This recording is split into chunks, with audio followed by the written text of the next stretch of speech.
Cordial saludo a todos. Un día más, con la gracia del Señor, proseguimos el comentario del Catecismo de nuestra Madre la Iglesia. Entre el Antiguo Testamento y el Nuevo Testamento, pues hay una continuidad, porque de hecho Jesús, pues él asume ese vocabulario sacrificial del Antiguo Testamento. Él no rompe con él, ni mucho menos, sino que lo asume plenamente, se presenta como el siervo de Yahvé de Isaías 53, aquel que cargó con nuestros pecados y ofreció su vida en expiación por nosotros. Pero además le da un contenido totalmente nuevo, un contenido capaz de dar plenitud y culmen. Jesús se ofrece en sacrificio, es lo primero que hay que decir. Para él el sacrificio es un sacrificio de expiación, pero que él viene a dar su vida, a servir, a dar su vida. Es un servicio de rescate el que realiza con nosotros. Marcos 10, versículo 44 y 45, él dice: he venido a servir y a dar mi vida en rescate por muchos. Es subrayar que el sacrificio de Cristo es un servicio al hombre. Hay que decir que Jesús, además, en la última cena, cuando pronuncia esas palabras, por ejemplo en Marcos 14, versículo 24, él está haciendo referencia al pasaje en el que Moisés está sellando con la sangre la alianza del monte Sinaí. Marcos 14, 24 dice: esta es mi sangre de la alianza derramada por vosotros. Esa es una referencia muy clara a Éxodo 24:8, donde Moisés roció con la sangre la alianza del monte Sinaí. O sea que Jesús claramente utiliza las palabras del Antiguo Testamento para presentarse él como culmen del sacrificio. Se apropia de aquella terminología. Muestra claramente pues este carácter sacrificial.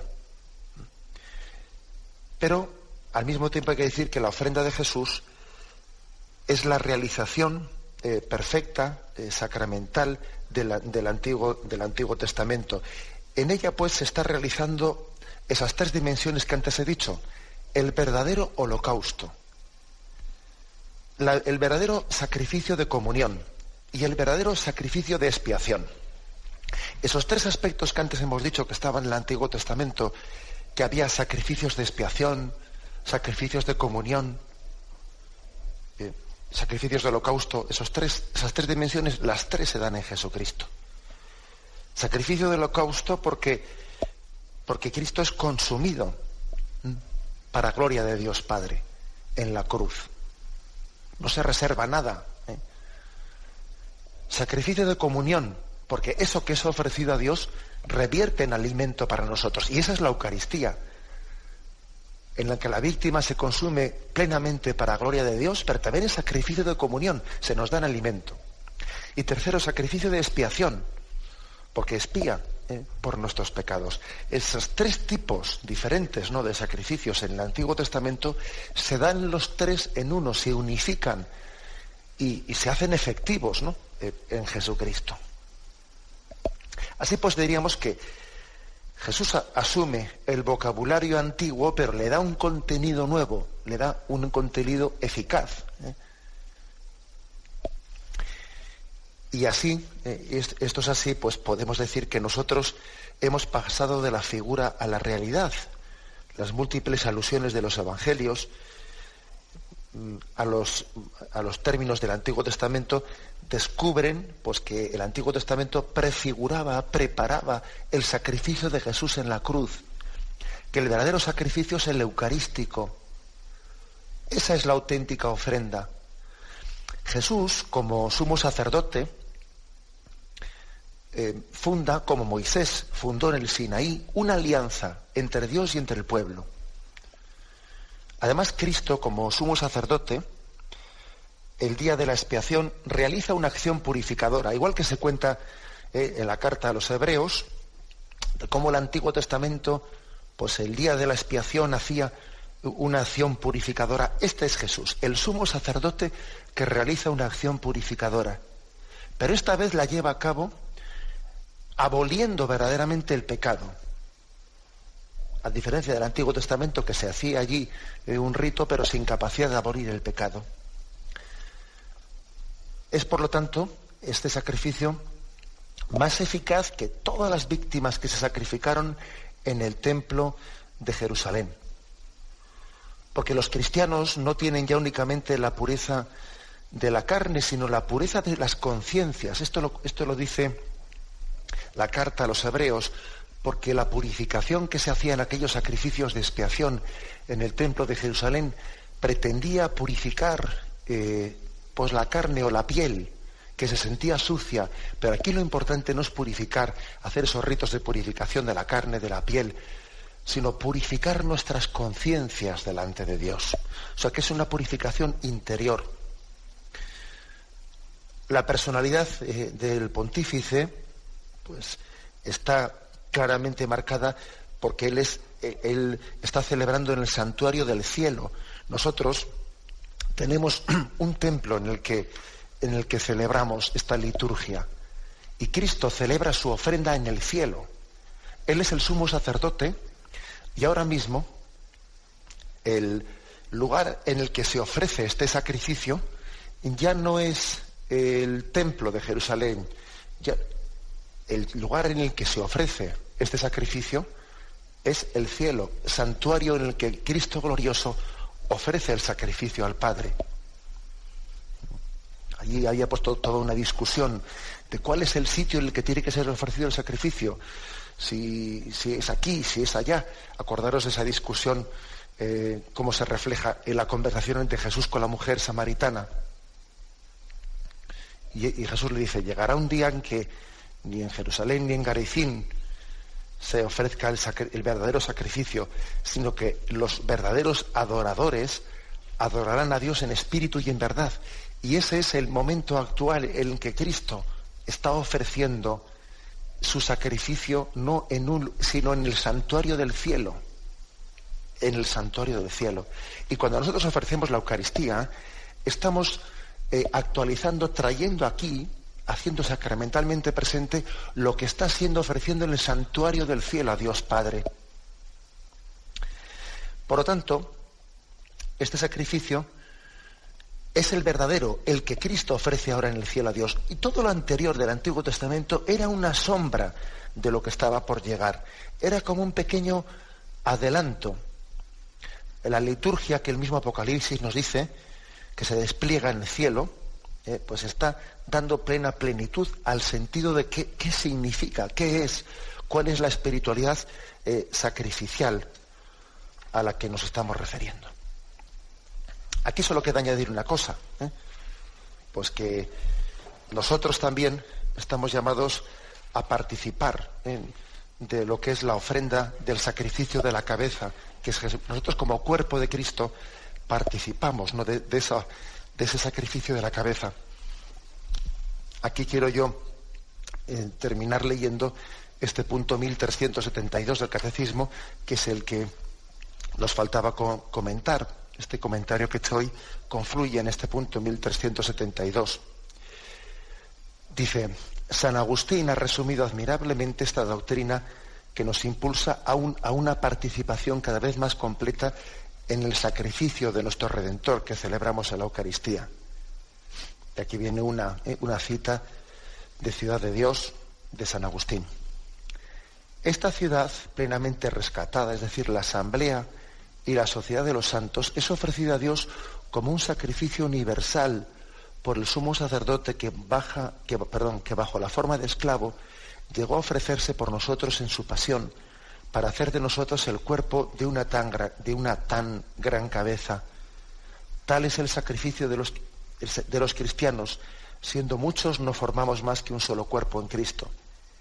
Y este sacrificio la Iglesia no cesa de reproducirlo en el sacramento del altar, bien conocido de los fieles, donde se muestra que lo que en ella ofrece se ofrece en sí misma. Aquí lo que subraya este aspecto, este punto del catecismo, es la unión tan grande que hay entre la cabeza y su cuerpo. Siendo muchos, no formamos más que un solo cuerpo en Cristo. La ofrenda de la cabeza es también pues la ofrenda del cuerpo. Y la ofrenda del cuerpo no tendría valor ninguno si no está unida a la ofrenda de la cabeza. Porque si precisamente algo nos damos cuenta es que es la cabeza la que le da sintonía al cuerpo, la que hace que confluyan sus obras, que confluyan sus acciones, ¿no? Pues eso mismo está remarcado en esta afirmación de San Agustín. La ofrenda de la cabeza es la ofrenda del cuerpo. Y las ofrendas que el cuerpo, ¿no?, realice solamente pueden alcanzar su efectividad, ¿no?, a través de la ofrenda de la cabeza. En resumen, pues que hay que decir que en el Nuevo Testamento hallamos pues toda esta especie de aplicación espiritual a la vida cristiana y apostólica que hemos dicho de lo que son los sacrificios en el Antiguo Testamento. Los creyentes, estimulados por el Espíritu que nos anima, en comunión vital con el Señor, formamos un sacerdocio santo a fin de ofrecer sacrificios agradables a Dios. Y estamos, por lo tanto, participando con nuestros sacrificios del único sacrificio de Cristo.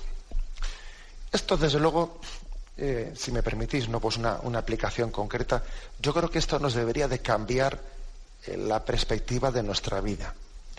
A veces podemos hacer de nuestra vida una continua queja, un lamento de, pues por todo lo que puede suponer nuestra vida como valle de lágrimas, el padecimiento de una vida en la que no encontramos pues la satisfacción de encontrar descanso en ella, una vida que parece que conlleva en sí misma pues una insatisfacción continua, casi incoada de una manera o de otra, ¿no? Bueno, pues yo creo que frente a esa tentación de la continua queja, del continuo lamento, nosotros estamos llamados a responder haciendo de toda situación en nuestra vida un sacrificio de agradable olor a Dios Padre. Hacer de nuestra vida un sacrificio agradable a Dios. ¿Cuál es la forma de hacerlo? Pues sin duda alguna unirnos en la Eucaristía, en el por Cristo, con Él y en Él. Que no desaprovechemos ningún acontecimiento de nuestra vida, ¿no? Que toda situación de nuestra vida sea eucaristizado. Esta es la conclusión de este apartado del catecismo que hemos estado explicando. Que eucaristicemos, perdonad la expresión así un poco complicada, ¿no? O sea, que hagamos Eucaristía, que hagamos ofrenda de todos los sacrificios de nuestra vida. Que los unamos a Cristo. Que entendamos que nada ocurre en nuestra vida pues sin sentido, que todo tiene sentido unido a la pasión de Cristo, a la ofrenda del sacrificio eucarístico, que todo parta de la Eucaristía y que todo termine en la Eucaristía como cumbre y como fuente última, ¿no?, y como fin último en nuestra vida. Eso me parece que es clave en el sentido de nuestra vida para no desperdiciar fuerzas en balde, sí, porque es muy fácil, ¿no?, que en esa queja, que en ese lamento estemos perdiendo tiempo, estemos consumiendo fuerzas y seamos fácilmente tentados de desesperanza. Todo por no descubrir esta clave básica de nuestra vida, ¿no?, que nuestra vida está llamada a ser un sacrificio espiritual que se eleve como ofrenda de suave olor unido al sacrificio de Jesucristo. En Él alcanza plena eficacia, pleno sentido nuestra pobre ofrenda, pues por el hecho de que unida al sacrificio de Cristo, pues tiene también una capacidad de corredención del mundo, empezando por redención de nuestros propios pecados. Tan grande es el sacerdocio bautismal que Cristo nos ha dado, que nos permite también ser agentes, ser también actores, entre comillas, ¿no?, de nuestra propia salvación, haciendo ofrenda de nuestra vida unida a la ofrenda de Cristo. Y nos despedimos con la bendición de Dios Todopoderoso. Padre, Hijo y Espíritu Santo, descienda sobre vosotros. Alabado sea Jesucristo.